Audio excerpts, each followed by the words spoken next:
This conference will now be recorded.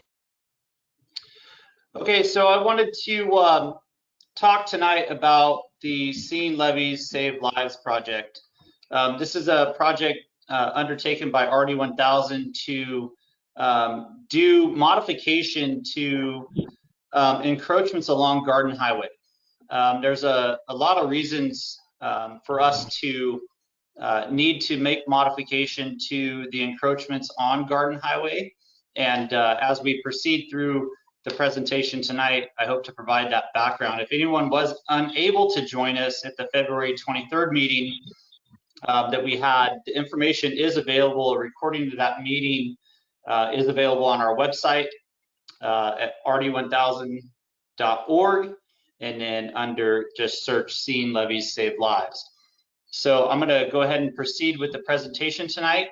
This is kind of a recap, a brief recap for probably about 5-6 minutes to talk about the overall project, what we presented in February, and then what we've done since the February 23rd meeting through today, and then the next steps for implementation of this project.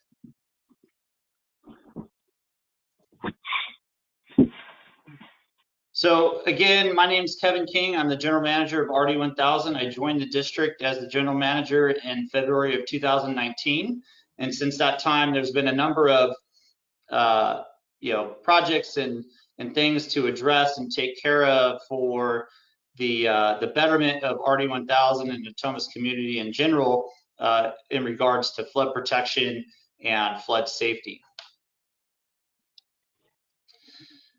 There are, so on the Outlook invite, if those received it, some reason Outlook has done an update that automatically puts it to like a Microsoft Teams project. So this is a GoToMeeting. That's the platform that we use. So if you know of anyone that's in the waiting room for Microsoft Teams, please ask them to join the GoToMeeting link.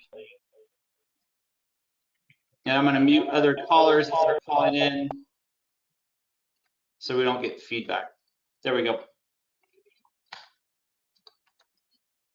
So the agenda for tonight's meeting is a project overview, RD1000's approach to this project, an update since the February community meeting, next steps, and then community input and discussion. I do want to allow for a lot of time at the end of the meeting to answer questions that any of you may have and moving forward as we progress to implementation. So the project overview, many of you received a letter. There's about 100 properties on Garden Highway that received a letter from RD1000 in January of this year, notifying you of the need to make vegetative modifications or abatement of your primarily landscape vegetation along Garden Highway.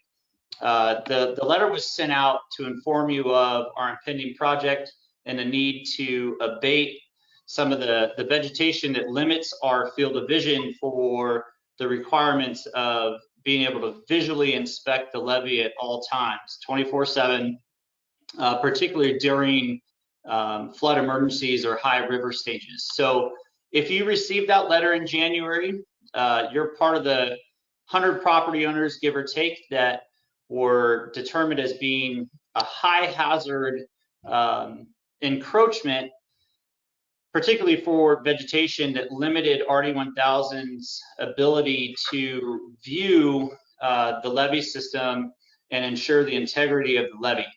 And so there's over 600 properties on Garden Highway that have encroachments, that have permits that we monitor, but the high hazards were identified, and that's why the 100 property owners received that notice in January. And so we had a meeting in February, community meeting, to introduce this project, and then we're following up tonight for any of those that may have missed that first letter. We hand delivered approximately 65 to the property owners ahead of this meeting tonight, 2 mailboxes, physical addresses and mailboxes for those that may have missed the first meeting. So if you're joining new tonight, again, I'd refer you back to our website on this, rd1000.org, and then search Seeing Levees Save Lives, and you can see a recording of the February meeting. So just for recap wise, the project overview, you all know we're here in the Sacramento area. Reclamation District 1000 is the local maintaining agency responsible for flood protection for the Natomas community. We serve about 45,000 acres in Natomas, bounded by the American River just before downtown, on the west, the Sacramento River all the way up until what we call the Cross Canal, which is in Sutter County as it goes back up to Highway 99 and 70, and then back on the east side, close to the dividing line, what we call the Natomas East Levee Canal. Our district is at the tip of the spear of 3 major confluences, river systems in the state. The Sacramento, the Feather, and American all join us down here at the bottom of our district here in the southernmost west portion of the district. So the properties along the Sacramento River east side levee, which is, we say east side, but it's the west side of our district, but it's east side of the Sacramento Riverbank. Those properties in that levee system are the first line of defense for rising river elevations in the Sacramento River, and also influence from the American River as it compounds and backs water up into the Sacramento River. You folks along Garden Highway, particularly on the riverside properties, are on the front lines of this this confluence of the 3 major river systems. And so this is the first line of defense and how we keep water out of the Natomas Basin and how we keep Natomas thriving and dry from the dangers of flood events and high river elevations, particularly during intense storm events. So this portion of the levee is particularly important to the district and to all of Natomas. That's one portion of the district. There's also 42 miles of exterior levee that surround the district that kind of encapsulate our district into essentially a bathtub, right? That we keep water out. One of the things that we have to do is that while we can keep water out from the river system, there is inflows into the basin, whether it's from precipitation or upstream flows, particularly from Placer County, that come into the basin. During those particular storm events, we have to be able to excavate that water or remove that water from the basin to keep dry. So we have a system of 8 different pumping plants throughout the basin that then removes the water from the basin and drains it off for anything that we capture inside. The levee systems do protect and fortify and provide that level of defense for the basin, particularly in high level events. So RD1000's approach in addressing flood risks and the myriad requirements as a local agency for the well-being of the community, we have a number of agencies that kind of dictate and regulate what we do as a local maintaining agency. So we're your local partner. We're kind of the intermediary between all these regulatory agencies that you see here on the right. The city of Sacramento, the county of Sacramento, or the floodplain managers because they have land use authority. FEMA, the Federal Emergency Management Agency, has some say over how things are managed and how federal funds come into the district during catastrophic events or emergency conditions. SAFCA, the Sacramento Area Flood Control Agency, kind of serves as the overall regional manager. They work with us as well as American River Flood Protection District and others, West Sacramento and others, to kind of pull together local resources for flood protection and ensure that the greater Sacramento area is protected from major flood events.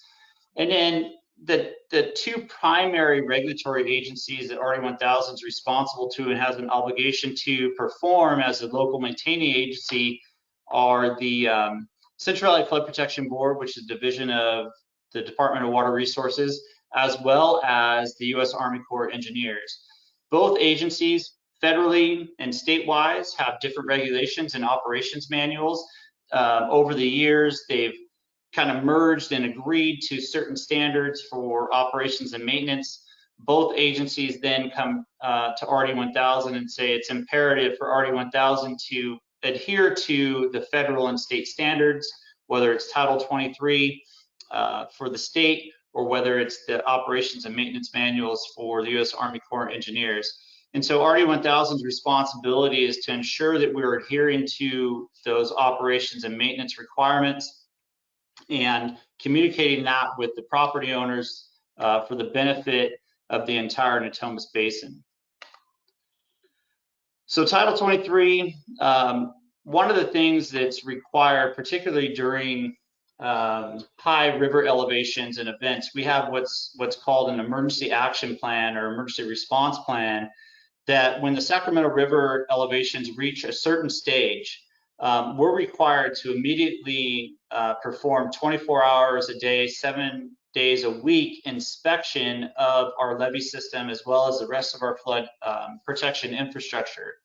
And so what that means for a staff of 8 that are field staff that are qualified to perform these inspections is that we continuously have to monitor the 42 miles of exterior levee plus the 8 internal pumping plants and the 350 miles of internal drainage facilities. When we operate in a 24/7 capacity, in order to provide rest and relief and ensure that our employees are safe, we split our crew into half.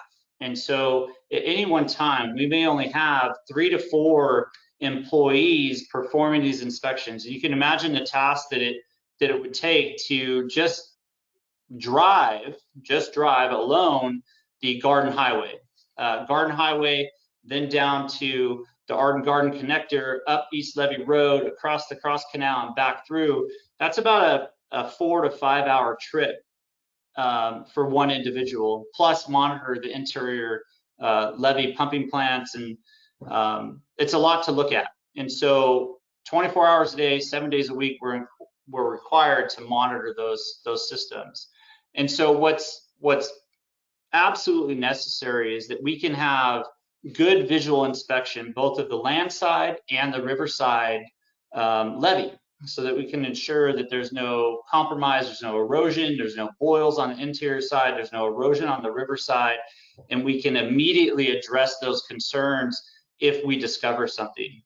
One of the things that limits us from the ability to do that is vegetation or other encroachments that we can't see down to the riverbank, particularly on the riverside, and then on the land side that we're able to have good vegetation, good clearance all the way down to the toe of the levee. Title 23 requires this. There are variances allowed in Title 23. Those things need to be applied for, and this is through the Central Valley Flood Protection Board. Any encroachments on the levee system need to be permitted, and so over the years, the Central Valley Flood Protection Board has issued permits, whether it's for residential property or other encroachments, structures or boat docks. And I believe all of you are familiar with going through the encroachment approval process.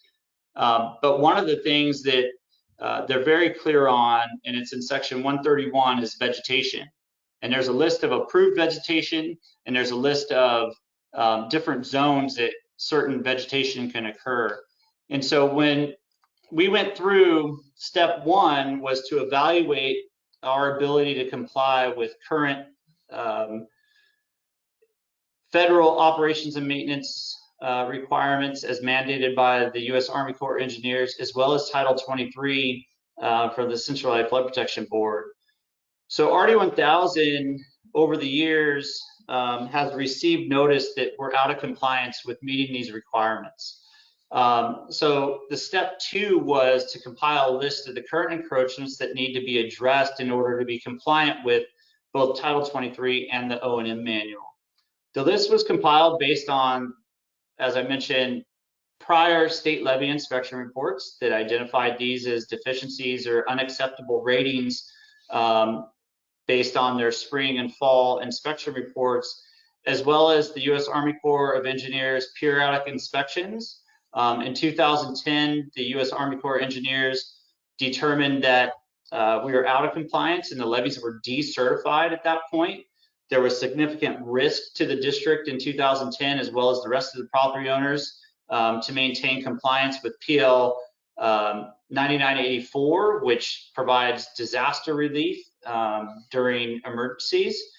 And so knowing all this and looking at our future in order to address these encroachments and come into compliance with current and proposed future O&M manuals, we asked one of our consulting engineers, MBK engineers, to do a survey of the encroachments and categorize the encroachments along Garden Highway in particular in categories ranging from 0, which are the most high hazard, to 5, which were the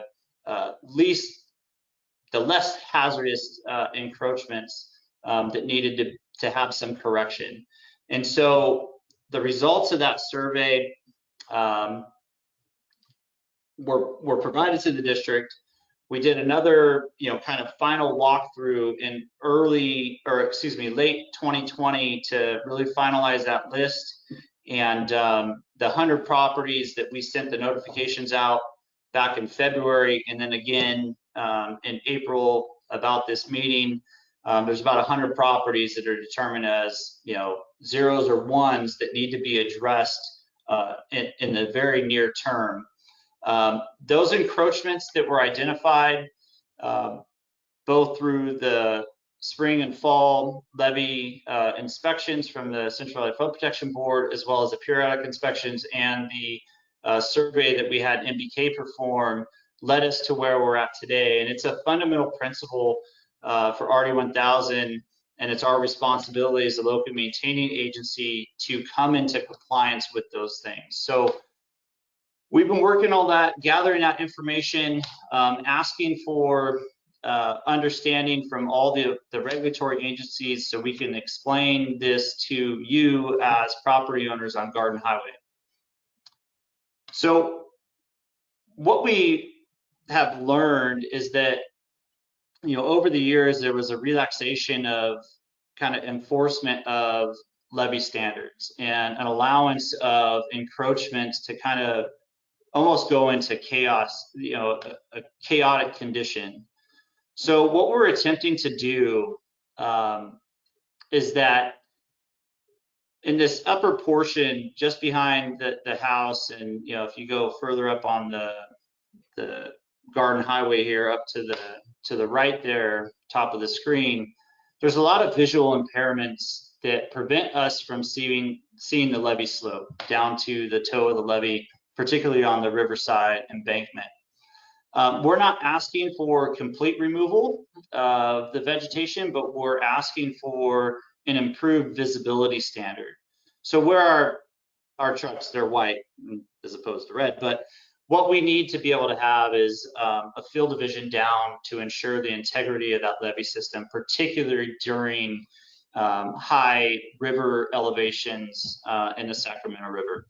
Oftentimes these events happen throughout the night, catch us off guard, 3 a.m., 4 a.m. in the morning, and we have to be able to see and access the properties.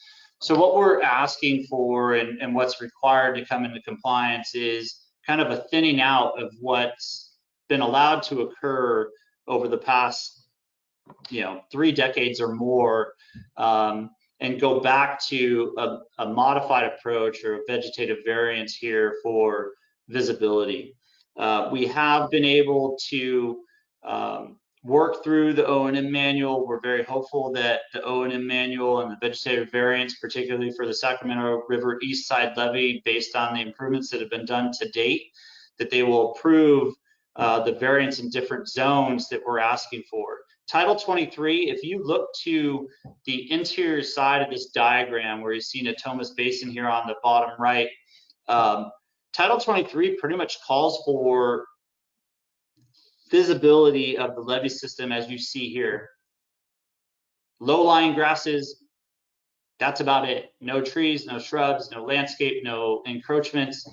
That's the, as we read, pretty much the standard of Title 23. Over the course of many decades, there's been allowance of permitted encroachments on the riverside. And so what we're hopeful for is all the improvements that have been done on the Sacramento River East Side levee to date strengthens our position and allows for a variance to allow more vegetation on the riverside portion of the levee. The vegetative variance that I'm referencing here, and this is available on our website as well. This is what is currently under review, and we're very hopeful that we'll have approval soon from the U.S. Army Corps of Engineers for this variance for the Sacramento River East Side levee.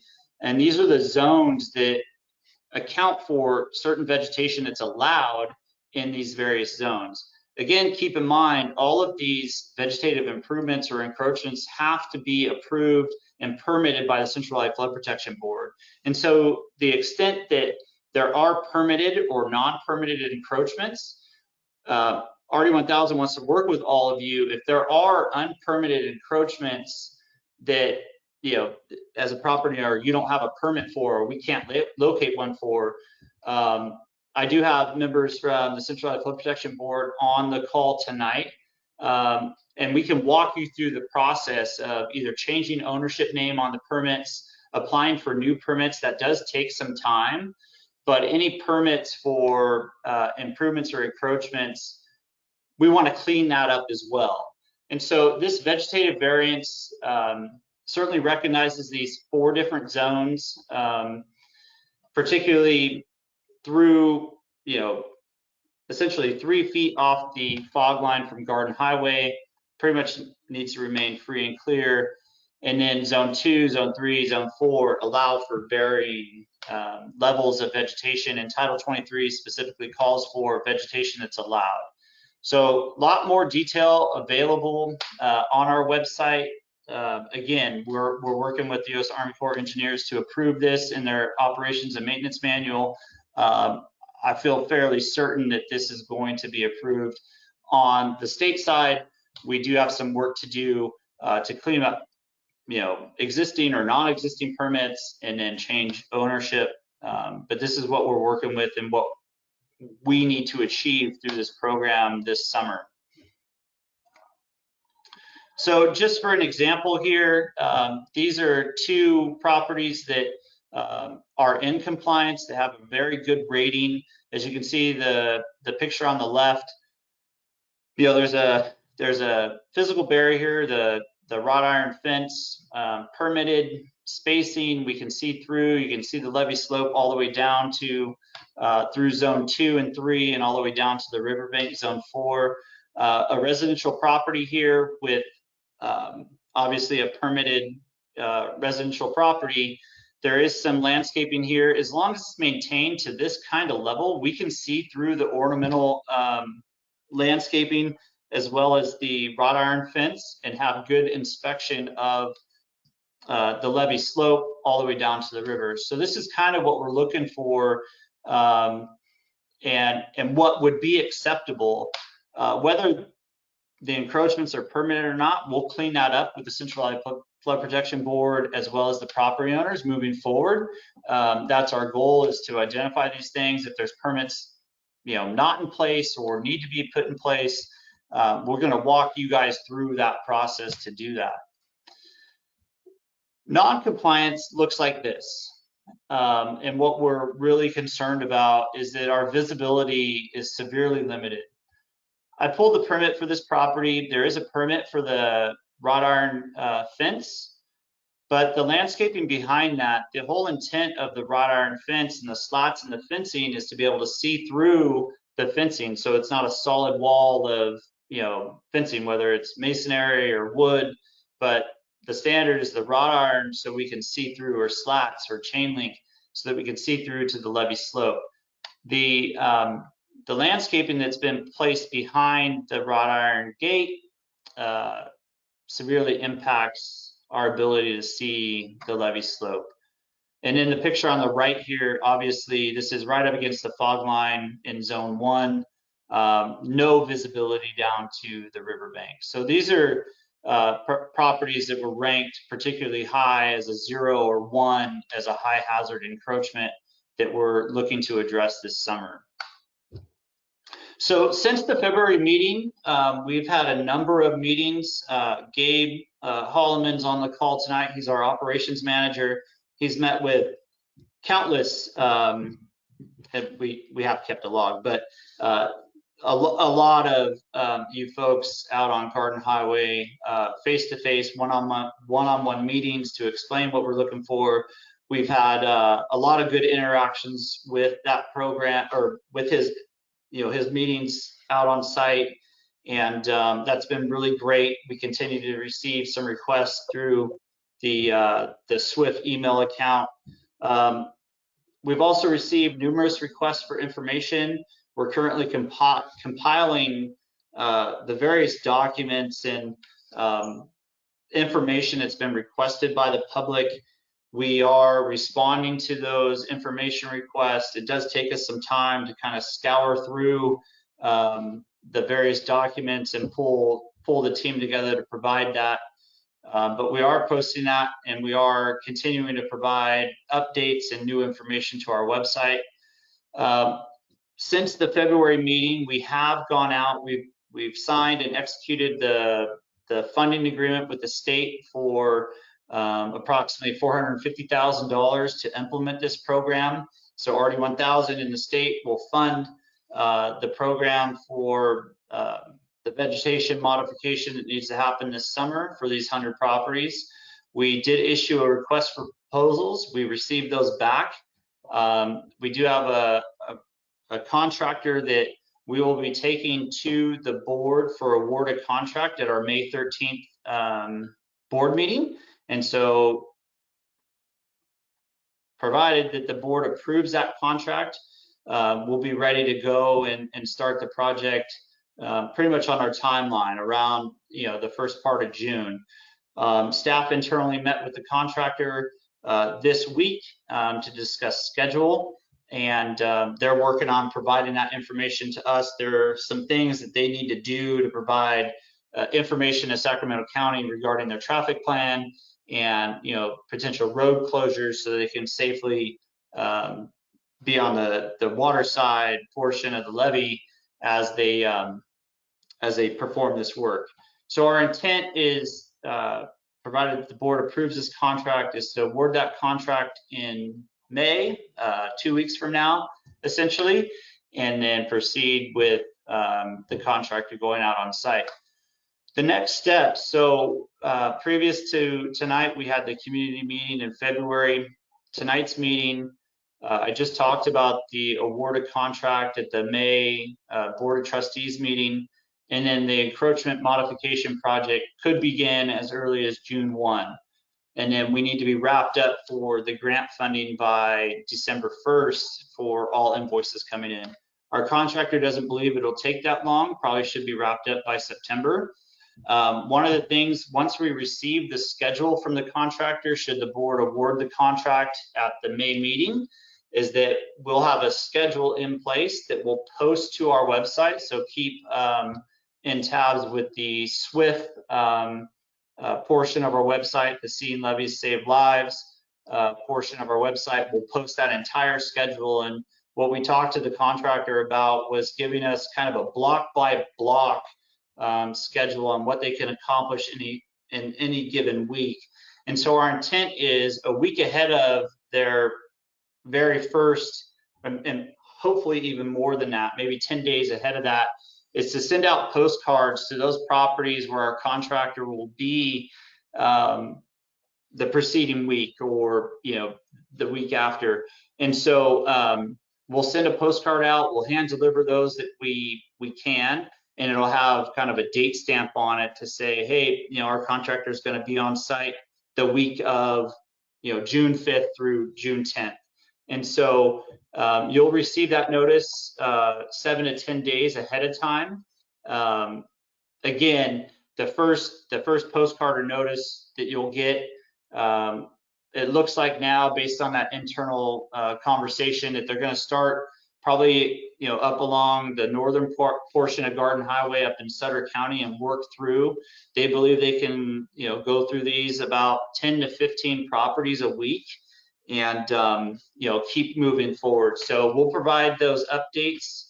We'll provide the entire project schedule, which is subject to change, obviously, as conditions change as they move through. We'll provide those on a weekly basis, and then also a postcard to those individual property owners at least a week ahead of time. That's our commitment to you, at least a week ahead of time before we're on site.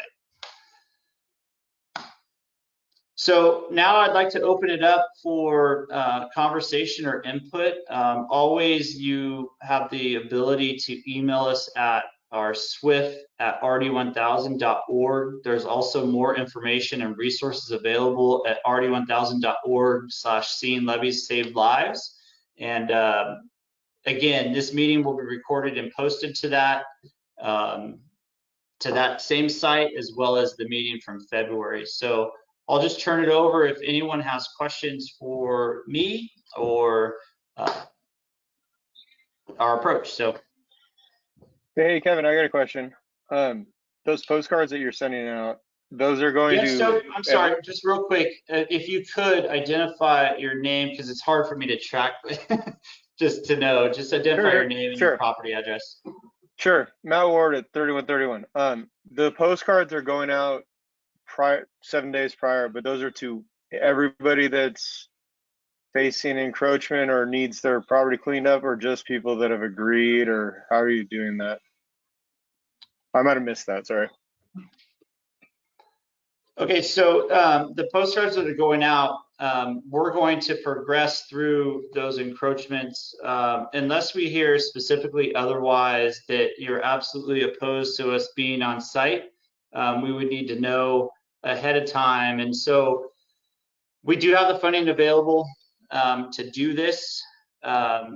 There is the potential, if you want to be present and you're going to be gone on vacation, or you're not going to be present when our contractor's there, we may have the ability to come back and we could skip the property for that particular that day.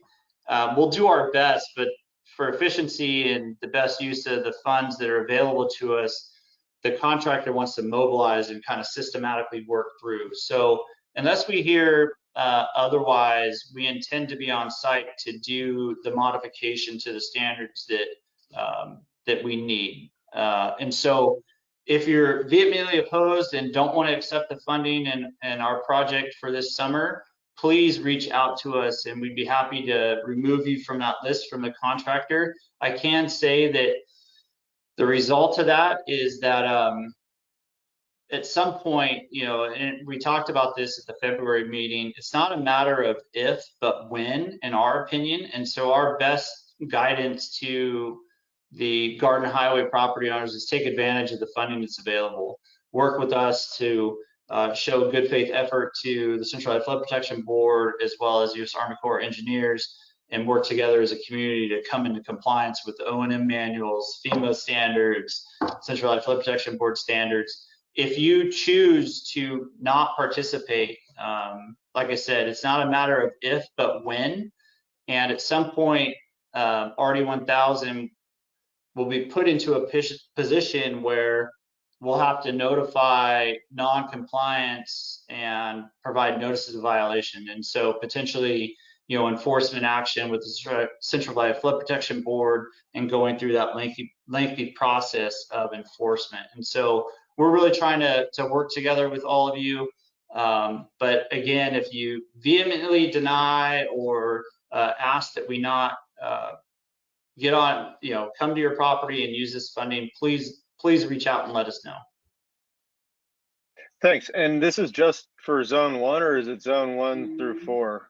Or what's So the depth? primarily the visibility I'm not standards there. are in zone 1 and zone 2, right? So it's, if we go back to, let me just go back.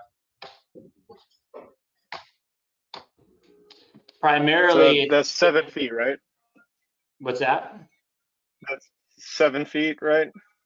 Yeah, primarily it's right there, depending on the level. Most of it, and Rick or Gabe, correct me if I'm wrong, most of it's in that first, zone 1, 2, and 3, zone 1 and 2, limbing up and getting down to the levee toe, maybe into zone 3, depending on the property.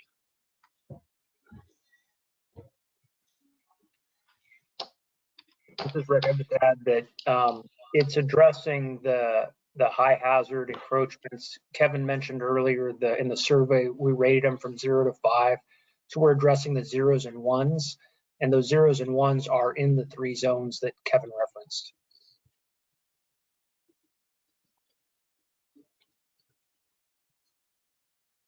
So I have a question. okay. Yeah. Elvar Diddy 3107. So this list of 100 with ratings of 0 to 5 that you've been working on since 2020, and we were just noticed about it in January of this year, and you've already had engineers surveying the properties about which we knew nothing. How do we get a list of the 100 properties, what their ratings are, and is there room for negotiation? Yeah, so we will be posting, that's part of the information that's been requested. We do have the survey that I referenced, that we performed with MBK. It's here. We're working on providing that in substantial form to the request for public information and providing that on our website. And so all of those properties will be identified in that report. This report covers over 600 properties, and so you'd have to go through and look through the 600 or so pages of that report, because it's sorted by APN and go through, and so there has been a request from a previous request from a property owner to provide them that list of the 100 properties that we sent a mailing to. We did provide that information to that requester, out of respect for the property owners and not disclosing where they fell in that range. We felt it best to interact individually, but we will be providing that information.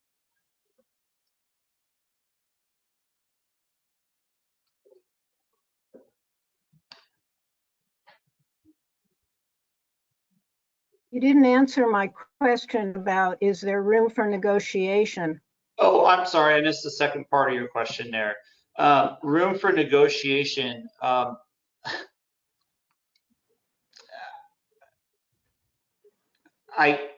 That's a really hard question to answer. I don't know, negotiating wise, we have pretty set standards and clarity on what Title 23 requires, what the vegetation variance requires, but we absolutely happy to meet with you individually out on site ahead of the contractor being there to really walk through what we're asking for. So if you would like to schedule a meeting with Gabe or myself to meet you out on site, we'd be happy to do that. But I don't know how much we can negotiate off the standards of Title 23 or the operations and maintenance manuals from the U.S. Army Corps of Engineers. RD 1000 is not in that position to negotiate. You can petition the Central Valley Flood Protection Board for a permit variance or a variance of their standards, provided that you're permitted. And so that would be contacting the Central Valley Flood Protection Board for that variance to their standards. That's outside the purview of this project. Hey, Kevin, this is Rick. If I could augment what you said there. I think that is an important distinction. RD 1000 did not set the standard. The standard is set by the U.S. Army Corps of Engineers and the Central Valley Flood Protection Board, and RD 1000 is simply coming into compliance with those state and federal requirements. And so if a property owner wants a variance from what those requirements are, they need to go through the encroachment permit process as you identified with the Central Valley Flood Protection Board.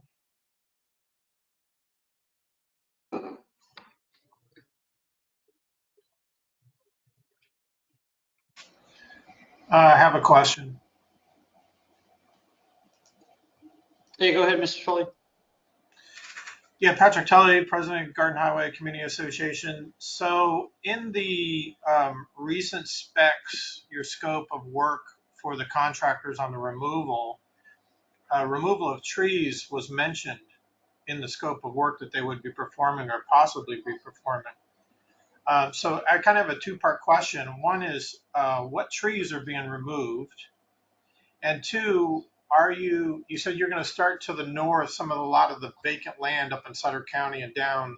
A lot of that land's actually owned by SAFCA or RD 1000. Are you removing vegetation and or trees on public lands, meaning SAFCA or RD 1000 in any of this work?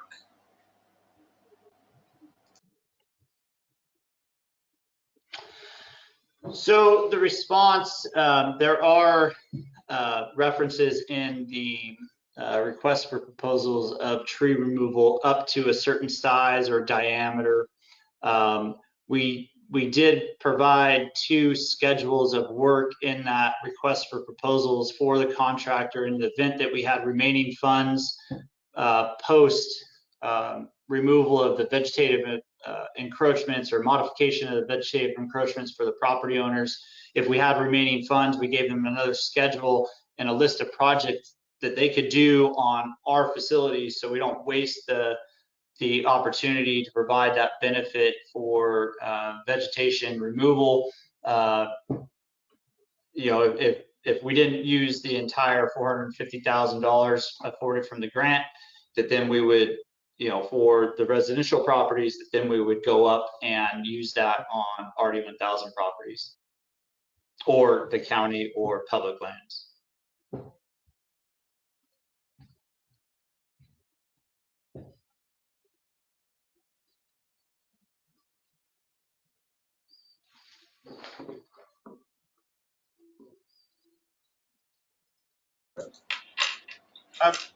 I'm sorry. I put my camera back on. I wasn't quite clear. Are there trees being removed on SAFCA or RD 1000 lands?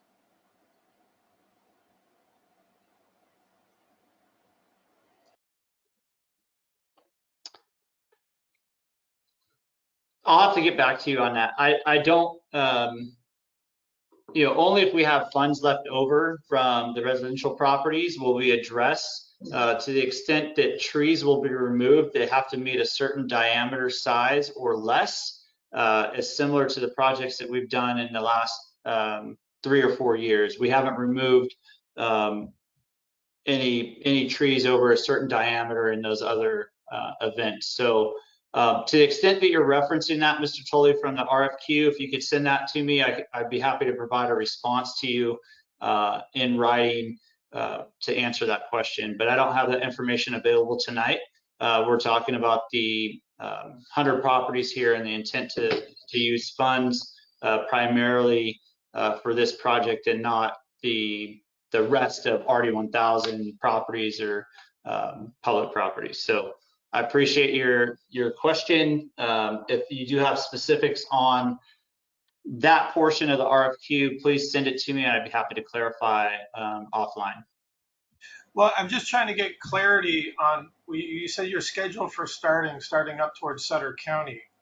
I just want to understand, are we talking about you're starting on private property or are you starting with SAFCA or RD 1000 property?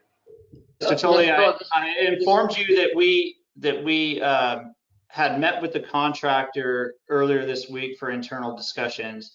Their initial approach was to start up in Sutter County. We're waiting on the schedule from them, and then we'd be happy to inform you of that information. Also, pending the award of contract at the May Board of Trustees meeting, none of that's finalized yet. As soon as we have that schedule, we'll post it to the district's website under Seeing Levees Save Lives and how we're going to approach this project. So thank you for the question. Any other questions from members of the public? Yeah, I actually have another question. Mr. Tolley, I'd like to ask if anyone else has questions to make sure that we capture everyone tonight that may still have something. So Absolutely. I'd ask you to get back in the queue. Thank you, Mr. Tolley. Hey, Kevin, I had a question. This again, Matt. Aside from vegetation, so I don't know if it's the right meeting. Has there been? This is related to first responder responses to Garden Highway. I had to make a call last week, and a response time that's usually 5 to 10 minutes when San Juan is functioning took 25 minutes, which included me doing compressions for part of that time. Is there any? And I reached out to some different offices, and nobody seemed to know who sort of made the decision to cut San Juan and then stop work on it and not provide an alternative for first responders. And even the engine, which ended up coming all the way from 18 over off Northgate, and then the paramedics that came from 43, our usual station, they were unclear. We're not provided with an alternative route, so they said it's a mess as far as dispatch goes.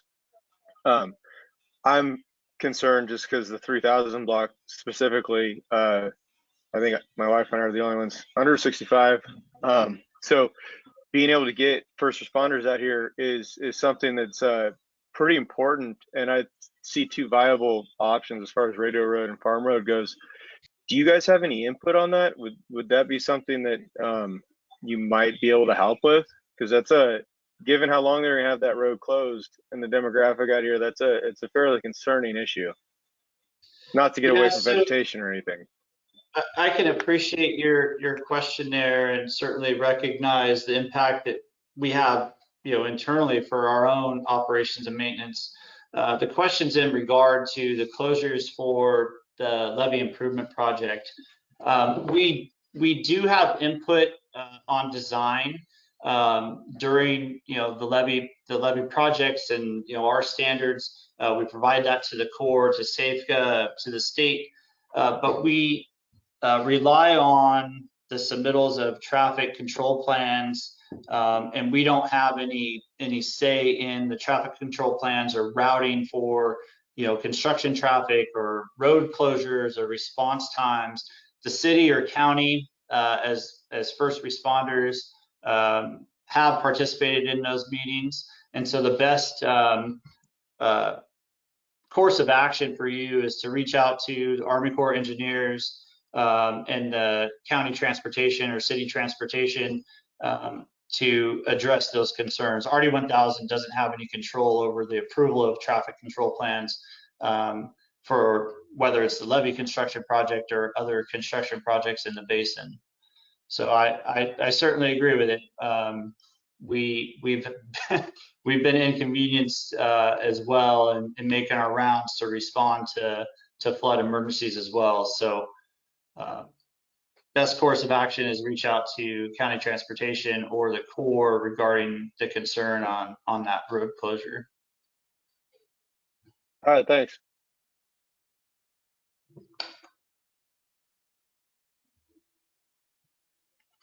Other questions from the public? Yes, I still have another question.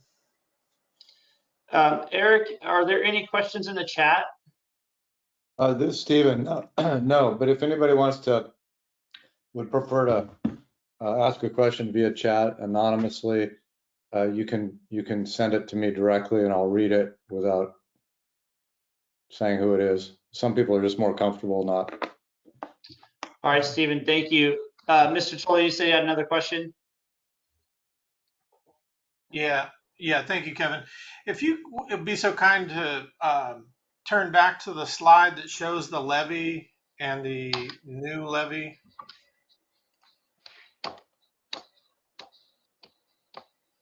And this might be a question that maybe Mr. Reinhardt might help answer. I can describe it if you were to flip back.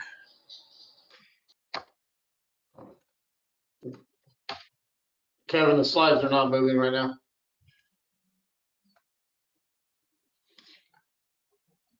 Sorry, it should update. There we go. Oh, perfect, perfect. So in this particular case, this diagram I think is really helpful to a lot of people. I this weekend took out a tape measure and measured a bunch of things. And one of the things I noticed is that the new adjacent levee is 2.5 times bigger than the old Garden Highway levee. And so the interesting thing is on how you guys ranked the high hazards, because in this case, like my house, there's a levee slope because my house is on stilts. And so my red tip photinias were considered a high hazard, a risk for natomas. But my neighbor's house is a filled in lot. Okay, so if I was to take this diagram where you have zones 2 and 3 with bushes and trees, that's more dirt. And as I measured his house and the associating pool, and of course I did this based on estimates, it was over 120 feet. So adding up the new levee plus Garden Highway plus their driveway plus their house plus, for example, in his case, the pool, I'm wondering if there's an engineering explanation as to how the vegetation hedge on a filled property can be of equal hazard than a property that doesn't have fill. How is that? That's my question.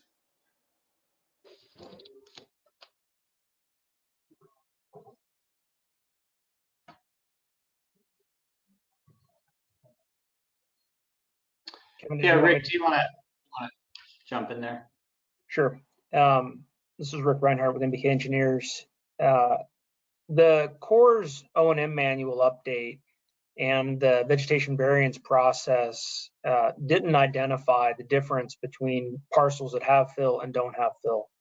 And so if a property owner has vegetation that's not in compliance with Title 23 and with the Corps' O&M manual, the way they would seek a different standard is through a variance process for their encroachment permit. So they submit an encroachment permit for their property.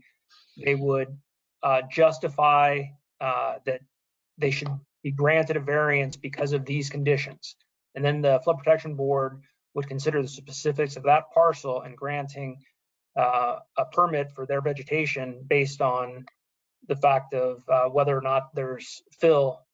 And that under that condition, it's going to be more applicable to zone 2 and 3. But as Kevin described earlier, his inspectors and high water events aren't going to necessarily know the difference at 2 o'clock in the morning with rain coming down sideways of which parcels have fill and don't have fill.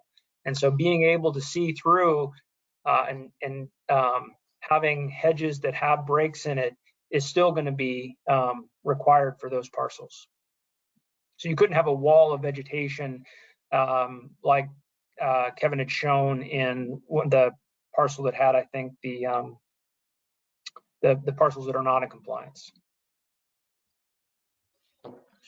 Okay, but my property, for example, and many of the properties on Garden Highway, they meet the 1968 encroachment standards that was developed. And that standard itself recognizes the two different types of properties.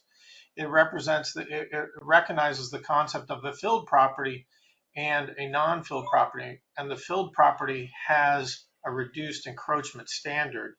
So you're saying that the Army Corps has ignored that document from 1968? They have something that's totally separate. Well, you're talking about a state standard versus a federal standard. You're referencing the state standards. Federal standards are different. Okay. I've looked at your permit, for example. In your instance, your vegetation is not listed in your permit. And so for you to come into compliance, you'd submit an encroachment permit with what you have out there. the hedge that is along the Garden Highway doesn't meet Title 23 requirements under existing. Set aside the update to the O&M manual. Yeah, I haven't seen the O&M manual, so I can't Well, reference. the O&M manual is one issue.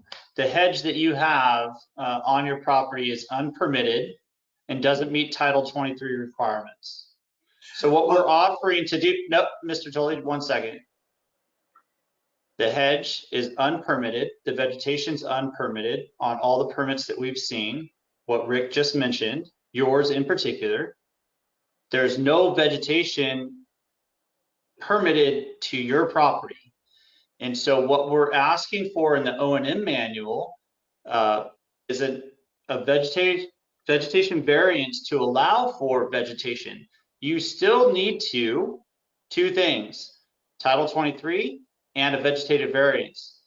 If you want to keep that hedge and ask for a variance of Title 23, you need to apply for a permit for your hedge and ask for a variance for that. What we're asking for and what will satisfy the O&M manual is a modification of your hedge and a thinning back so we can maintain this visibility standard for the O&M. That doesn't negate the fact that that vegetation is unpermitted. You need to apply for that. So, Mr. Tully, I'd be happy to talk to you again offline, meet with you in person. You've submitted, a lot of information requests. We're working on compiling that information for you. But in the effort to recognize everyone's time and not get into details about your property, I'd be happy to. But I'm not asking about my property. I'm asking a very technical, straightforward question. Why is it that two shrubs, one from a filled property, is an equal high hazard than a property that's not filled? That has nothing to do with my property. I'm not asking Title about 23 dictates it. Title 23. That it doesn't recognize the difference on the two properties. That's perfect. Title 23 for vegetative encroachments permitted. If you have a permit, fine. Unpermitted, vegetation is not permitted. So whether it's fill or not, and Rick, please, add on. Yeah, I think, Mr. Tully, what I would say is that a way to think about this, just using your property because I'm familiar with it. If you went to the Central Valley Flood Protection Board today, you could not get a permit for the vegetation on your property. It is in compliance, and I don't believe even if you applied for a variance that they would agree to it because they couldn't get that through the Army Corps of Engineers because it doesn't meet federal standards.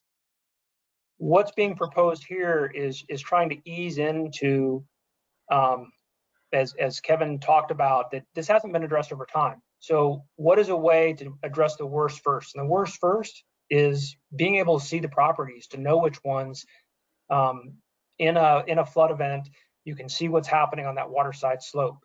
They don't know which parcels in the middle of the night, in the rain, which ones are filled and which ones are not filled. That's why you need to have access and visibility. And that's not something that RD 1000 is establishing as a standard. That standard was established for them. They're simply saying, we want to come into compliance. And so in your case, if they, or properties like yours, if you address the high hazard aspect of this, and then you work with getting your vegetation permitted, you'll be allowed to have more there than if you just walked in today and asked for a permit, because what you have out there wouldn't allow to be permitted. Yeah, that wasn't my question. My question was, how is it that they're the same high hazard when one has 120 feet of dirt behind it and the other one doesn't? I mean, clearly it can't be the same equal high hazard. It's a high hazard because you can't see it. You can't tell which has fill and which doesn't. If there is a hedge along the Garden Highway that doesn't allow you to see through it to know what's behind on the other side. Well, the other issue too, okay, Mr. Tully, is that even if it's on fill or on the levee slope, just like we maintain and monitor our levee system, which has, you can see here, this massive amount of earth, there still are boils that could occur. There's still seepage and erosion that can occur, whether it's on fill or the levee slope, we need to be able to visually inspect the integrity of the levee prism. And so for that reason, there's no differentiation about the visibility standards, whether it's on fill or on the levee slope. I can tell you my flood operations specialists find boils or seepage through our levees. We have many documented levee seepage and boils that occur on 100-foot width of levee. So just because there's 100 foot of earth and fill doesn't mean there can't be or isn't the erosion or the capacity that it's been undermined. And so whether it's on fill or whether it's on a levee slope, we still need to be able to inspect the levee system as a whole. And that's the standards required by Title 23 and the operations and maintenance manuals by the U.S. Army Corps of Engineers. Well, I'd like to move on to any other questions from the public. What I would ask you to do in the future is to display a chart like this that accurately represents the two cases on Garden Highway. This is only one of the cases, and in fact, your adjacent levee looks like it's the same size of Garden Highway, and that's not actually reality. But really, your drawing should show a property with filled dirt, because of the 284 people living on the Garden Highway on the riverside, a fair amount of them are filled land. And so this chart doesn't accurately represent a majority of the people living on Garden Highway. And with that, I'll finish my question. Thank you. Yeah, I have a silly question. That's not our figure. That's from the O&M manual. That's what the Army Corps of Engineers has in their O&M manual. Right. I have a silly question here. I'm new to the property in Garden Highway, and I'm finding this very interesting. We are trying to cut trees and increase deforestation while this problem can be solved by drones. If you just need a view of what's happening, there are drones right now which can get you the entire view, unrestricted view of the riverbank. Why do you have to cut trees and worsen the entire situation and future flooding? Well, first off, we're in the airport zone and we can't get a drone flight in this reach. But then second, drones aren't operable in storm conditions with high winds and rain. So for most of the days, drones are operable. And if it is where I live and where most of the Garden Highway is not in the airport zone, and if you fly within the certain area low, you're still allowed. So you may just need to do deforestation. You're actually making the flood worse by deforesting and cutting this. So it's actually not helping anyone. So if there's a 500-meter area around the airport where the drones cannot fly or whatever, maybe that is the area you can do it. But the rest of the Garden Highway, majority of the Garden Highway is not under airport zone for drones flying, which is low drones. These are not high drones. But again, I'm talking about, can we look at technologies which are better? Let me just jump in here, Rick, and I just want to add to this conversation. We've received this comment a few times since our letter went out in January. Unfortunately, RD1000 is not in a position to propose or use any other technology that's not allowed for in the operations manual or compliance with Title 23. The best and most efficient use of our time during a flood emergency is to be able to physically monitor and view the levee system. The other technologies aren't available to us at this time. There are significant limitations, whether it's satellite imagery that's delayed, the ability to see real time. We are required and mandated to implement our emergency response procedures, and that requires 24/7 monitoring of the levee system and the flood protection infrastructure. Right now, we're not in a position to propose anything else, and we honestly feel that the rest of the industry relies on our trained flood operations specialists to do this. They receive training, once a year to update. So let me answer that. I'm a physician here, and when COVID hit, we were saying the same thing. that without a patient seeing us in the clinic, we cannot pass a judgment and treat the patient. And 90% of the care got delivered virtual care through telemedicine, right? We are looking at the future here, and we're looking past technologies to shape our future. There's nothing in the law that says how you look at the levee. Just because there is a inertia on the part of not looking at new technology, we don't want to promote deforestation. We don't want to promote aggression of where flooding gets worse. We need to be future thinking, not past thinking. And in healthcare, we've gone beyond that, and I think you can do better as well. Yeah, I appreciate that. And that you're it spending certainly so much will ask money the cutting those this. trees.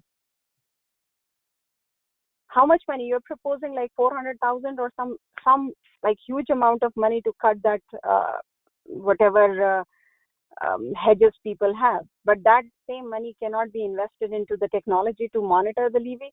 And anyway, the levee is being extended, right? There is a levee modification project going on. That levee would not be able to save. And then only choice you have is to kill some trees. I mean, this is definitely killing vegetation, right? So that's the only option in 2022 we come up with. Cut more trees and let the land be loose and flood come in so that you can see it. None of the high hazard vegetation is trees. All of the high hazard vegetation is hedges and shrubs. And then there is spaces between every house to see the river, and that's not enough, you think, right?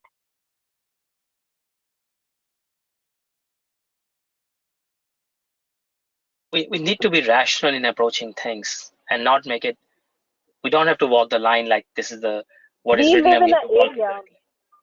So Well, I we just want have to to be clear that understand, right? we have applied for to get drone footage along the Garden Highway, and it is in the airport no-fly zone. You cannot operate a low-flying drone on Garden Highway. You can on the river. That's not Not all specifically. of Garden Highway, but not where we live. It's not a no-fly zone. And the second thing is that, I mean, But if you, yeah, so if you're saying it's no fly, but you're willing to consider it, then we can find the regulations and try to see what the regulations are and apply. we can, But I still think, Okay, so I just want to jump in here because there's a lot of crosstalk. This is a larger conversation that could be had at the state and federal level.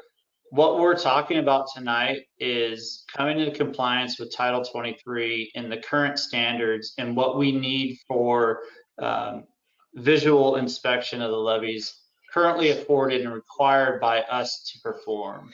And so that is a much longer term and bigger conversation to be had. I'm not opposed to doing technology and modernization improvements and thinking differently. I've built my entire career off of doing that with automation and modernization of canal systems and flood systems. I'm certainly open to that conversation. What we're facing this summer is coming into compliance with Title 23 and the U.S. Army Corps of Engineers Operations and Maintenance Manual. What we're saying and what the state's telling us right now, and RD 1000 is the intermediary, like I mentioned before, is that we are in the crossroads, and the fact that, or the ability for us to change that thinking and use other methodologies, that's not afforded to us now. And what we need to do is address the most high hazard encroachments, which is 100 properties that we sent notifications out to. I'd really appreciate and recognize that we need to think different and come up with better solutions that are more efficient. And we're not opposed to that, but RD 1000 is not in a position to be able to implement those things in the near term in order to come into compliance. And there's a lot at risk in the basin, whether it's FEMA compliance with PL 9984 to maintain disaster relief assistance, whether it's levee recertification for the entire basin and elimination of potential flood insurance at the completion of the Army Corps project, or whether it's our own insurability as a district and the requirement for meeting and addressing items that are identified in the Central Valley Flood Protection Board spring and fall levee inspection reports. We have an immediate need, and other mechanisms aren't approved yet, whether it's from the state or the federal standards. RD 1000 is not in that position, and so really it's a crossroads. We've secured funding on behalf of the community to address these things. As the individual property owner, if you have unpermitted encroachments that are in violation of Title 23, what will happen is that a notice of violation will be sent to those property owners, and then the state will take over and start the enforcement action, which could take 2 to 3 years. And it'd be hard pressed for the individual property owners in violation of Title 23 standards to prevail in those proceedings for those encroachments. As we read them, they're pretty black and white. There's definite zones, there's definite vegetated allowed, and the extent that there's unpermitted, and we know there's a lot of them out there for the landscape vegetation, there's just no permit that's on file. And so you'd have to apply for a permit and an encroachment permit application, and then ask for a variance from Title 23. That could take a number of years to do. What we're offering as RD 1000 is funding to come into compliance for the high hazard. It achieves a co-equal goal of making sure that you don't go into the enforcement route as an individual property owner with unpermitted encroachments, as well as affords us to move forward with the various projects and ensure flood protection for Natomas based on the current standards and what we see moving forward. So I appreciate the creative thinking. We've thought about those things as well. But right now, we have the funding available. We want to make it available to the community.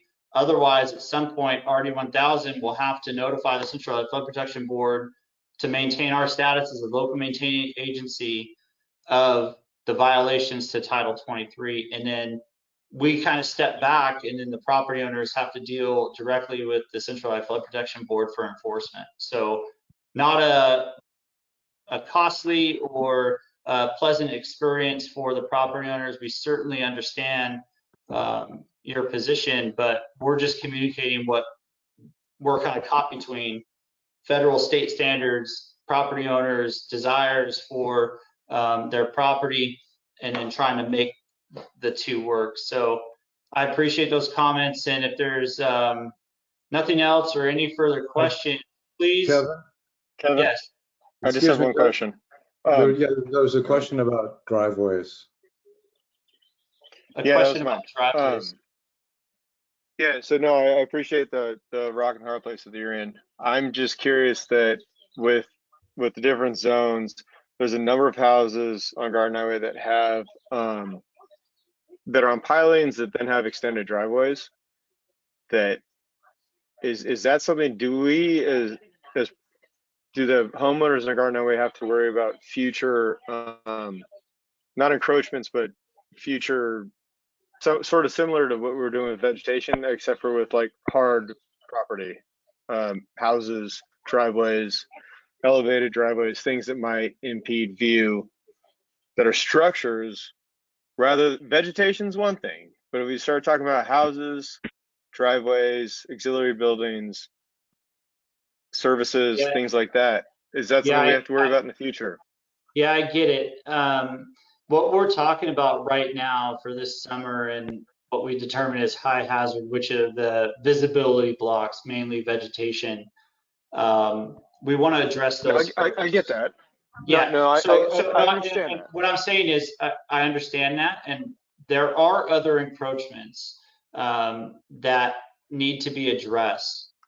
We have developed a system-wide improvement framework that the Corps is reviewing currently, and that addresses all encroachments along the Sacramento River East Side Levee.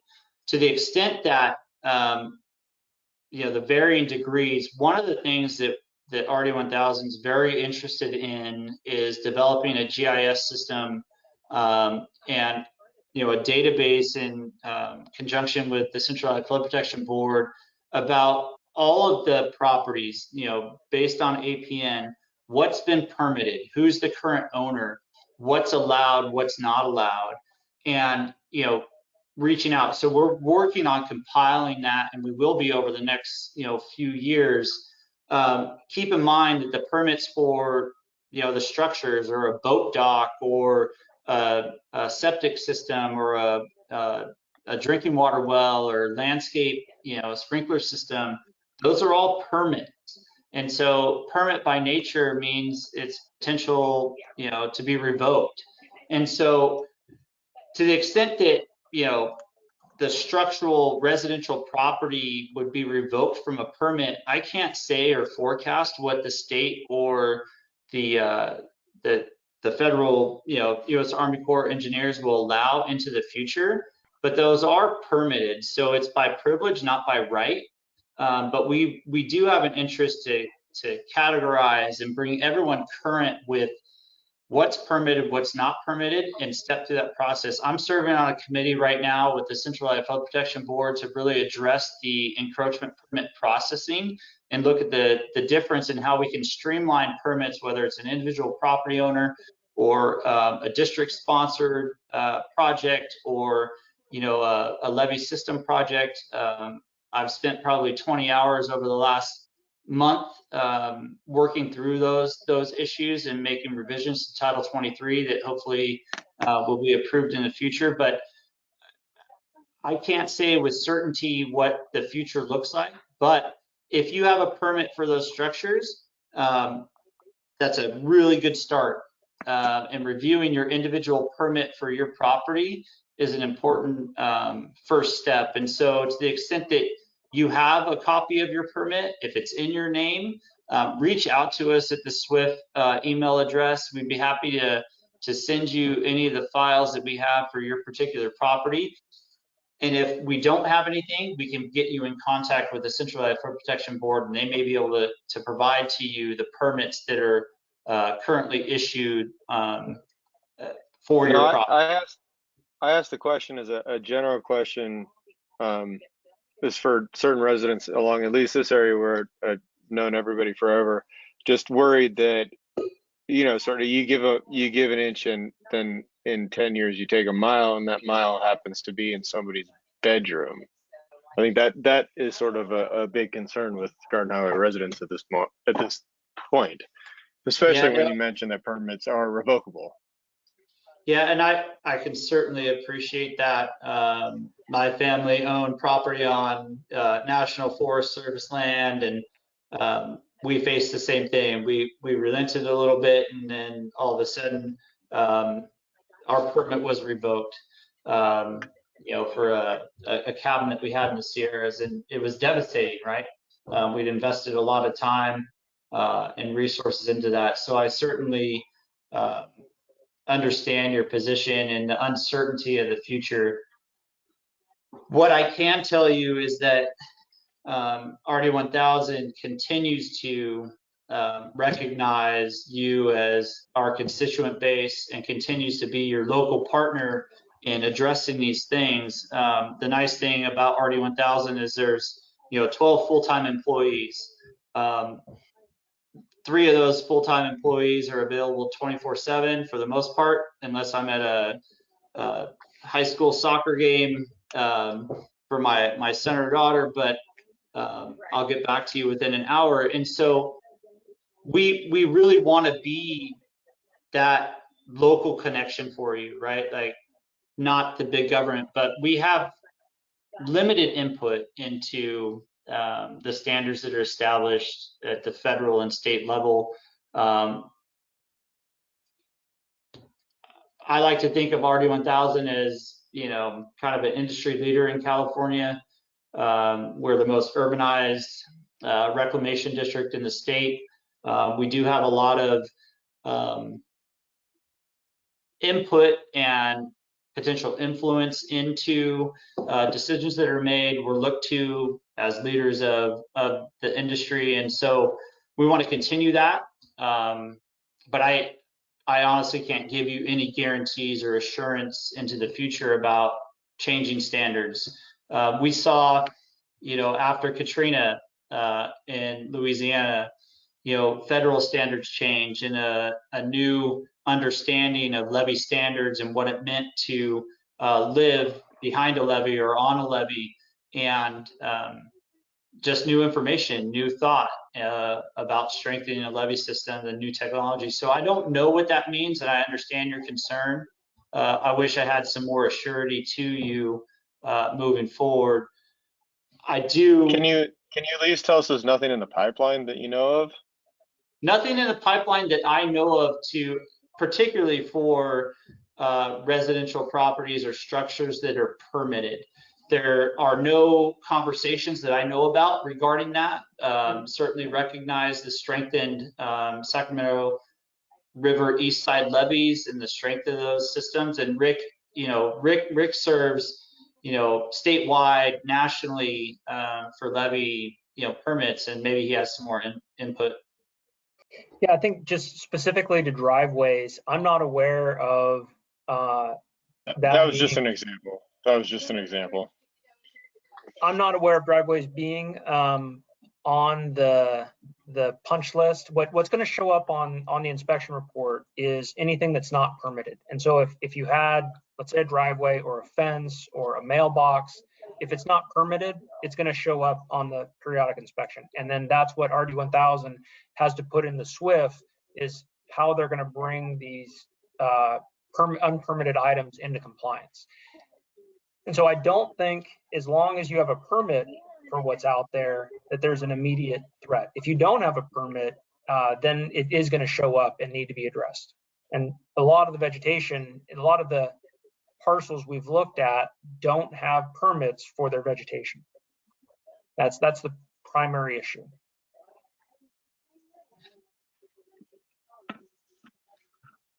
Okay, thanks for the input. Appreciate it. Yeah, is it Matt or Matthew? Well, my mother calls me Matthew, but you can call me Matt.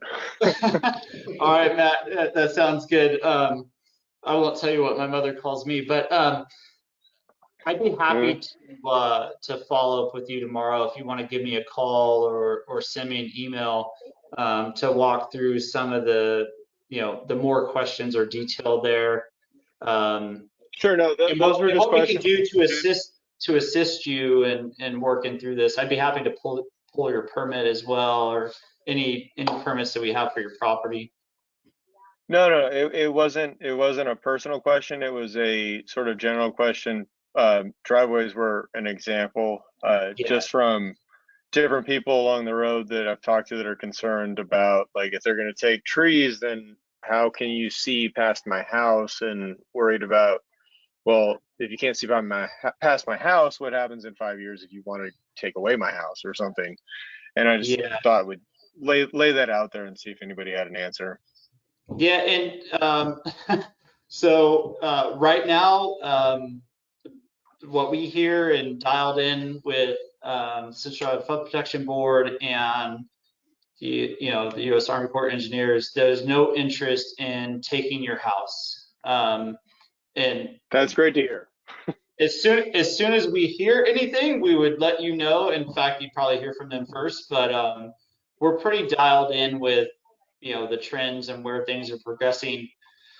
We always have to be responsive, and conditions change, sea level rise, climate change, industry thinking, who knows, but in our horizon, when we look 5-10 years out, we haven't heard any conversation about that. And so I hope that gives you some reassurance. But again, we're not in control of that process. So, but again, Matt, please feel free to reach out to me my information, contact information is on the website, and be happy to have further conversations with you regarding that. Will do. Thanks. Appreciate it.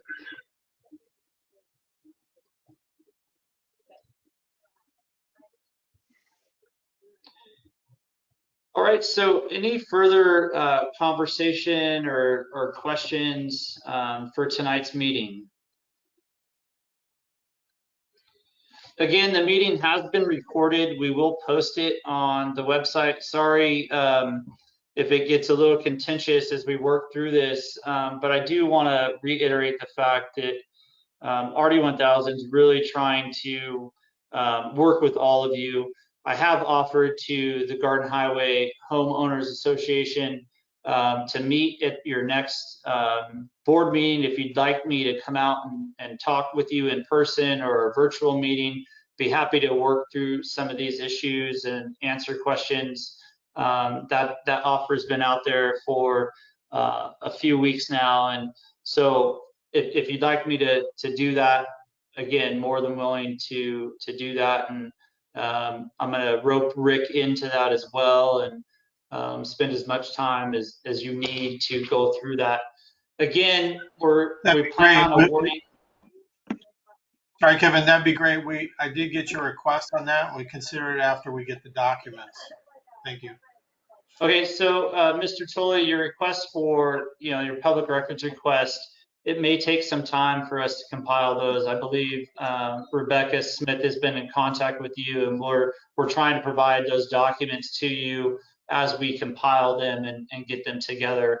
And so be on the lookout for that response, prior to the 1st of June. So in the interim, if there are questions, be happy to answer those and continue to work with all of you.